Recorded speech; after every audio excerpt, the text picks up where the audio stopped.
Hello friends, welcome to my channel. I'm having to use the healing power of nature today because for some reason my brain has been protesting indoors. So I'm going to try it out here today. Now I'm going to get sun directly in my face. And there's a neighborhood cat that has just arrived and he is wanting some attention. So if you hear some meowing in the background, that's him.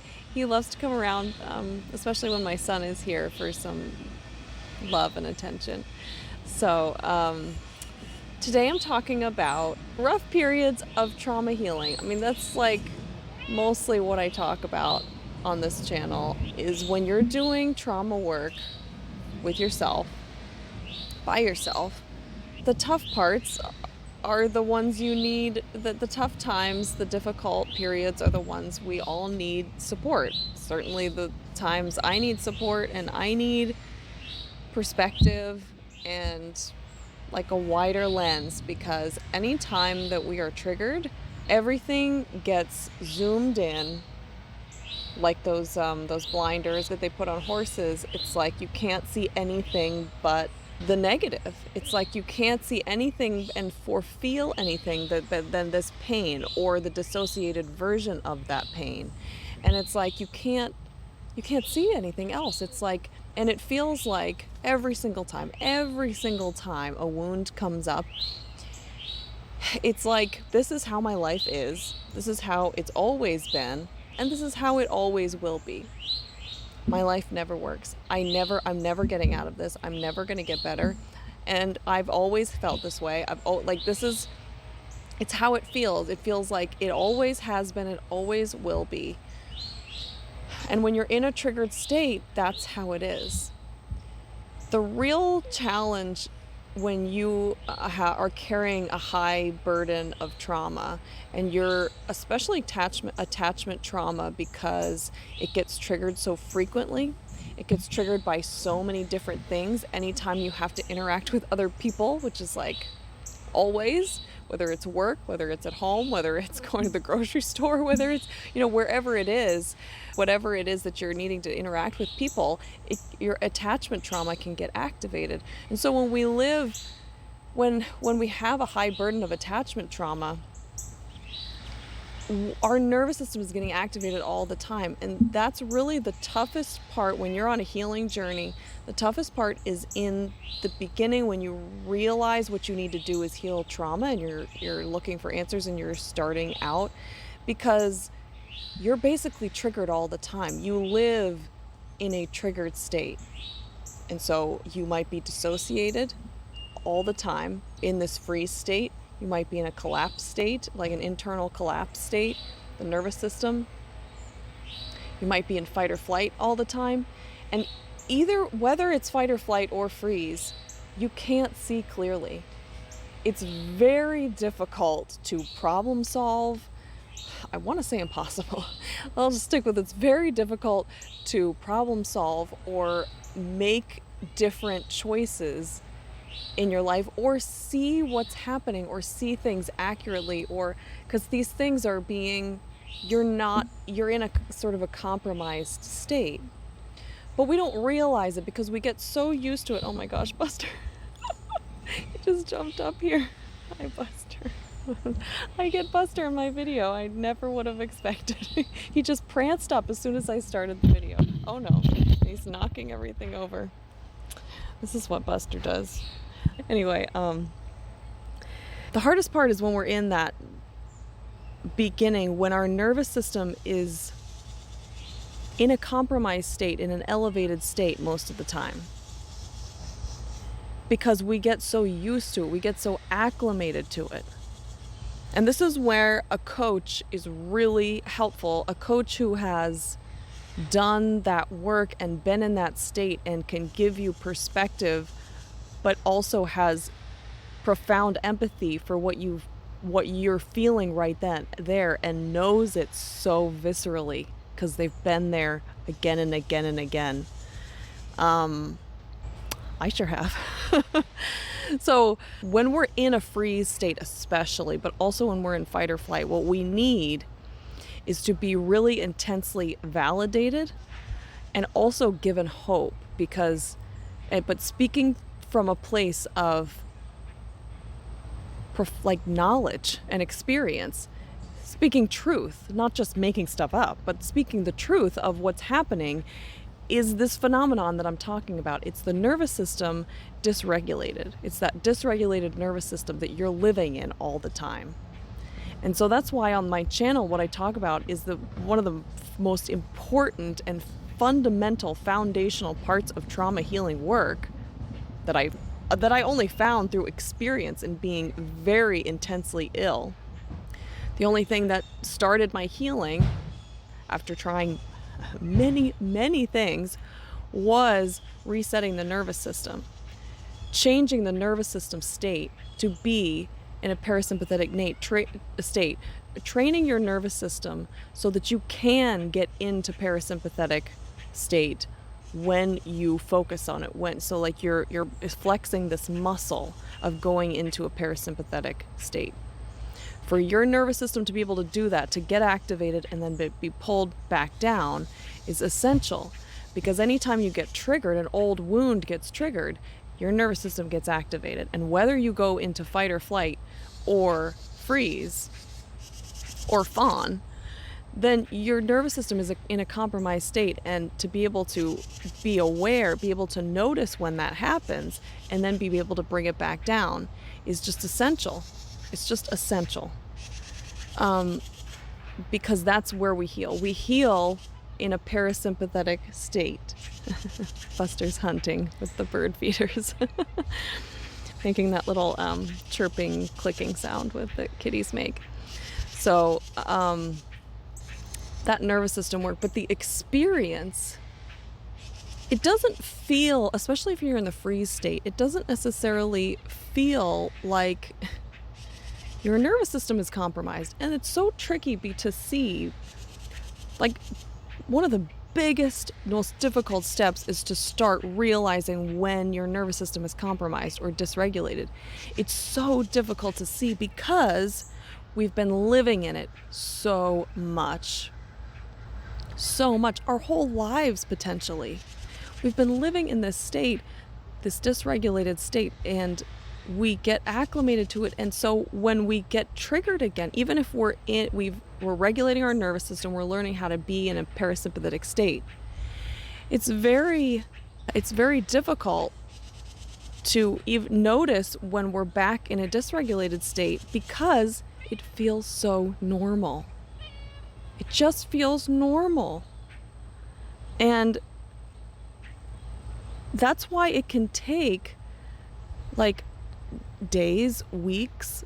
It has taken me months before, when I was learning how to do this and I didn't understand what was happening.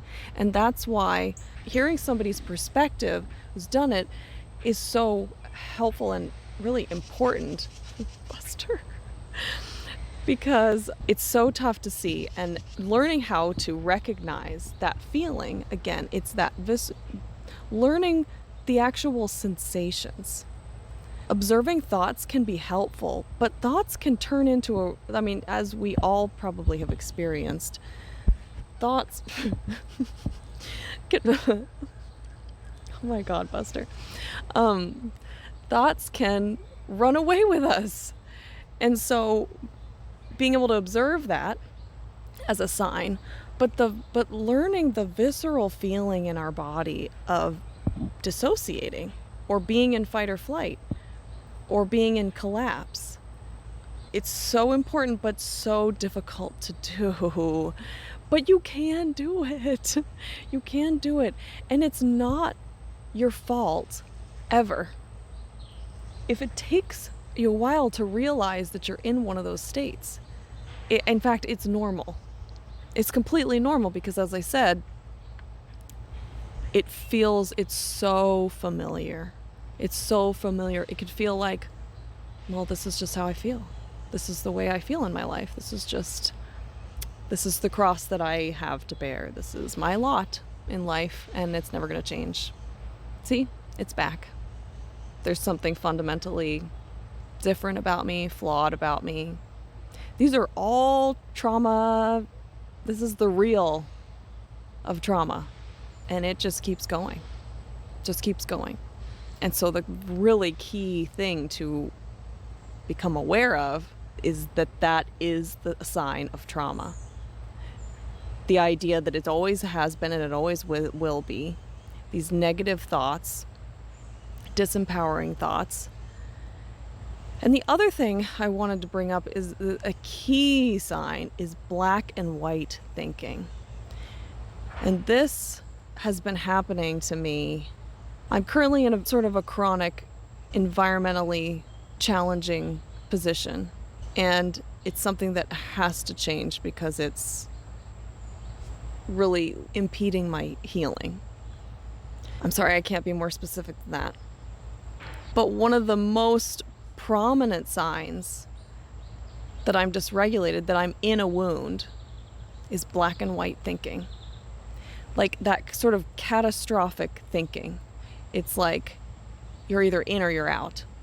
Then I need to just pull the plug. I need to do something really major, like just throw some TNT into my life as it is and just start all over. It's like this catastrophic thinking that it's like when you're stressed, but it's like it's deeper than just regular stress. It's not just daily like being rushed and stuff. It's that deep stress because it's hitting a wound. What's happening is feeling threatening at a deep level, like to your, like a core threat. This is root chakra stuff. And when you feel profoundly threatened, our nervous system automatically responds with fight or flight or freeze. But as a result of that, what our thinking will often does, it's all or nothing. I'm either in or I'm out. I have to quit my job now. I can't do it. Or I have to give up on this. I have to get another 9-to-5 job. It's just, how do I explain it? Because it's one thing to make a decision like that, but it's another thing to have these sort of frantic, desperate thoughts like that. Or I'm going to end this relationship because there's a fight. There's a sudden, and it's like very strong. So one of the ways you know that it's not your intuition is if it's loud. If the thoughts and the impulses are loud. In my experience, intuition is not loud. It's very quiet. It's these quiet messages, and they ping in the back of your mind, or wherever you feel it, the front, the back. I feel it in the back. It's like it just pings every once in a while, and it'll just remind me, and it'll just like have this phrase again, or just this thought again. But it's quiet. It's calm. When your mind is freaking out and it's like danger, danger, danger, get out, but you're not in a physically threatening situation, it's a wound.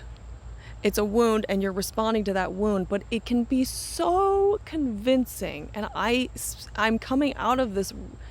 I am just coming out. The past week has been me deep in my wounds. Oh my God.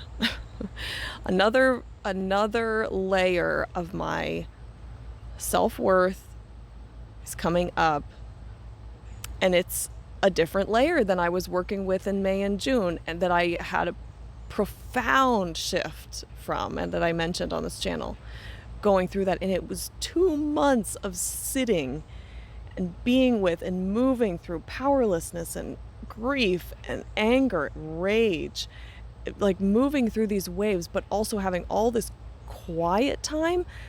But my nervous system was dysregulated, and I could tell because I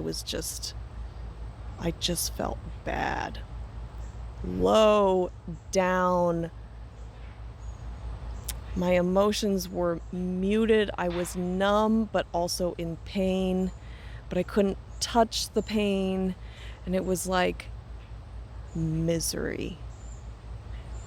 And that's what it feels like when we're in these wounds, when we're in a wound, and what our wound needs is for us to be there for it in a loving space, allowing space for it to be seen, but in its own time. And that's one reason why the nervous system work is so important, because we have to be able to create as calm of a body instrument that we can, but also to be able to make that cognitive connection to knowing at least vaguely where this wound came from in your upbringing, in your development. Where did this come from? When did it come from? What is the dynamic that created this wound, to really, and keep reminding yourself that this is a wound. And like I said in the beginning, it's not always easy to tell, but a surefire sign is when you just feel bad, and you feel bad every single day.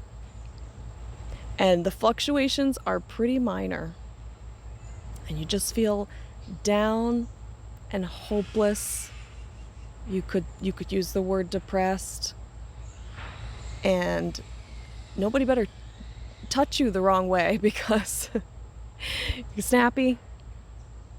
There's this like underlying anger that is like seething, but you don't know what to do with it. You're just down and you feel hopeless, and that despair, it's just like that is, you're in a dissociated space. Again, it can feel so familiar. So familiar, because you've been living with that wound for your whole life. One way I've described that state before, if I'm not going to describe it as a trauma state, how I would describe it to someone who doesn't want to talk about trauma is I'm in like coping mode. So I'm in some environmental circumstance where I feel like I have to just deal, like put my head down and just put as much shielding up as I can and just deal and cope. It's different than just pushing through something. It's a dissociative effect. And it's a trauma response. This can be really common in fawning dynamics. And there's an element of the freeze state with fawning. And again, it's just so hard to see. But boy, it gives you a hangover. Being in a dissociated state gives you a terrible emotional hangover. At least that's how it feels to me. It feels like whether you're in it or you're coming out of it, every morning when you wake up, it feels like you've been hit by a truck or 3. It just feels like you've been run over. It feels like things are puffy, things feel very heavy. It's very foggy. Your brain is very foggy. I mean, this is freeze. This is the dissociated state of the nervous system.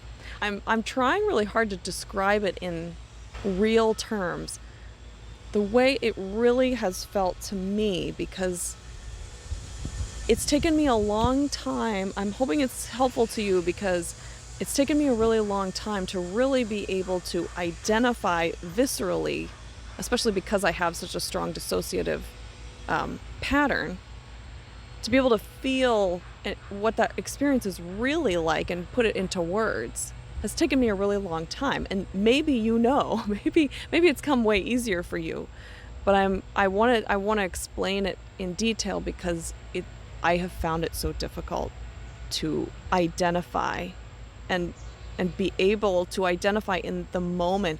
And just because you hear this or can identify it now doesn't mean you're going to be.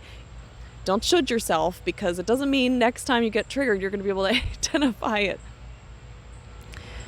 Because I've said it like a bunch of times, it's so familiar that we go back into our patterns and we lose touch of the knowledge that we had a lot of times.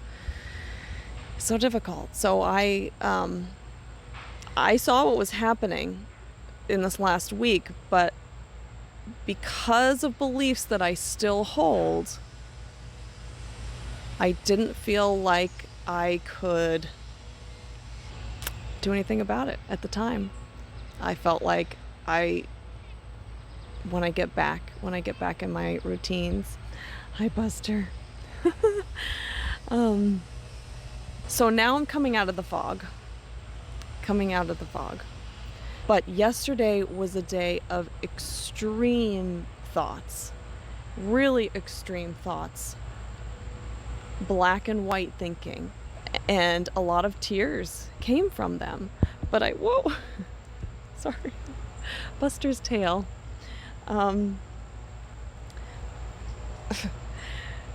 This is ridiculous. Sorry. Silly Buster. He's a sweet cat though.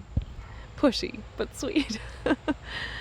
So anyway, black and white thinking is huge when you're in a triggered state, and all these other descriptors that I'm saying, just trying to put into words for you to be able to notice, because the more of this that you're reminded of, at least in my experience and in coaching other people, that the more it's brought to your awareness, and it's validated. What your experience is validated for you, and you can put it in this perspective that this is a wound. You're in a wound right now. You're in a wound. And it's not permanent. It feels permanent. And it feels permanent every single time. It doesn't matter how much trauma work you do. It feels permanent every time. The difference is how quickly you can shift to remember and realize what's happening so that you can shift it. That's really the thing that changes. Because I swear it feels forever every single time. It always has been, it always will be. That's it. That's how it feels. So again, feeling validated and getting perspective I can't promise a video will do this, but sometimes it can, is so important for getting yourself out of a triggered place. And because in order to get yourself out of a triggered place, the thing you must have every time is bringing more awareness and perspective to what's happening. That's the big moment that a shift happens. When you're in a wound, it doesn't matter how long you've been stuck in it, the big shift happens. Even if you can't feel it immediately, the big shift happens when you realize what's happening. And since that moment, from that moment on, things are going to start to shift. You're going to start coming out of that triggered state just from that awareness. But to speed that along, you do the nervous system work and the self, the inner child work, and speaking with yourself and acknowledging what you are experiencing. So if you would like to work with me coaching through your trauma work, my website is laurenvorhees.com, or you could also email me if you have any questions or anything like that. But on my website, there is a book a session button. You can book a 30-minute free session or free consultation first. There's never any pressure to sign up for paid coaching. After that, you can opt for 60-minute or 90-minute sessions. There's a small discount for 90-minute sessions.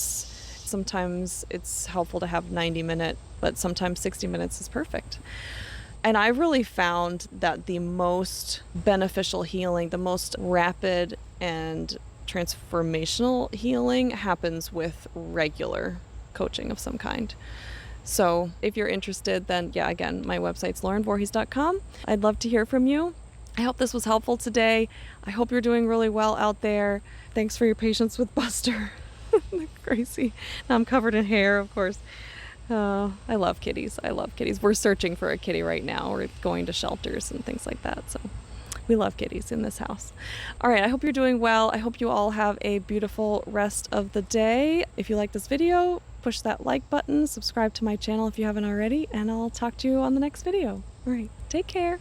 Bye.